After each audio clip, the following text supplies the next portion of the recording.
Vaovaoafa kosa indray tsy ho ela dia irosa ao anatin'ny fifidianana be ny tanàna isika ary dia tsy ho ela ihany koa dia hanatanteraka ny fampelezan-keviny entiny andresena lahatra ireo mpifidy ny candidat isan'isany na io ny be ny tanàna na ny mpanolontsaina dia samy manana ny fomba entina andresena lahatra ny vahoaka izy ireo.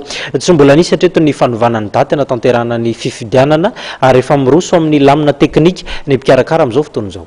Tsy miova fa mbola voatazona ny daty ny 13 Jolay anatanterahana ny fifidianana be ny tanàna sy mpanolontsaina araka ny ambaran'ny komisiona malontena misahana ny fifidianana.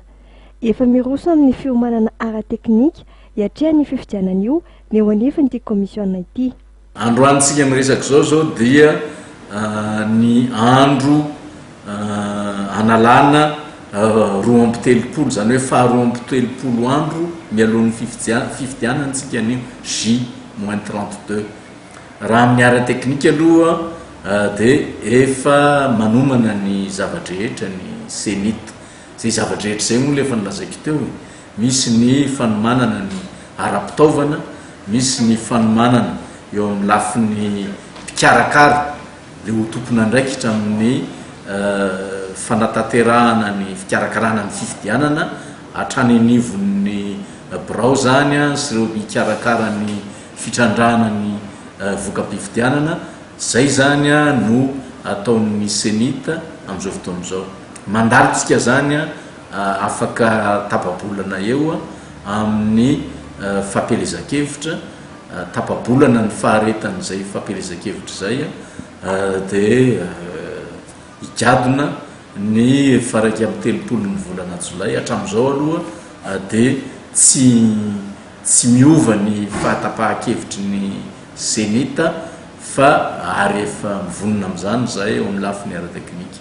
Aharitra 12 andro ny fampelezan-kevitra ho an'ny fifidianana be ny tanàna sy mpanolontsaina raha ny tetiandro napetraky ny senita hanomboka ny 19 Jolay hatramin'ny 30 Jolay ho avy izao ny fampelezan-kevitra ho an'ny fifidianana be ny tanàna sy mpanolontsaina.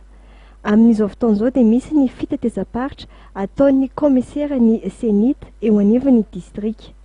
Mba hahatonga ny fampelezan-kevitra zany mba hanaraka ny tokony izy dia mba hipetrahan'ireo le foto-kevitra izay apetraky ny senita zany amin'izao fikarakarana ny fifidianana izao dia ny hoe fitovian'ny lentan'ireo candidat rehetra izay mandray anjaran'ny fifidianana ary ny fisian'ny mangarahara sy ny fanarahan-dalàna sy fitsipika zany eo amin'izay fanatanterahana ny raha-pifidianana rehetra.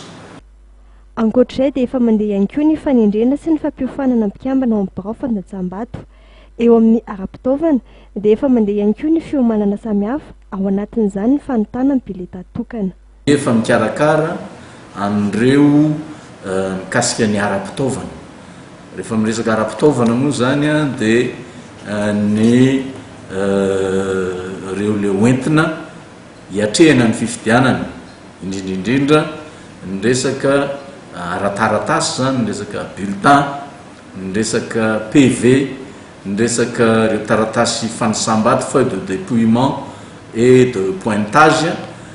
Amin'izao fotoana izao moa dia eo am-panaovana ny fanontana amin'izany dia iny moa natao tany ivelany zany ny fanontana ny bulletin dia ho tonga eto amintsika zany ny fieritreretana azy hoe hanoany amin'ny 10 volana Jolay zany tonga eto amintsika zany bulletin zany dia tonga dia efa ho totosaina ny fanaparitahana azy miaraka amin'ireo fitaovana rehetra izay miainga avaty amin'ny senita foibe zany makany amin'ny distrika.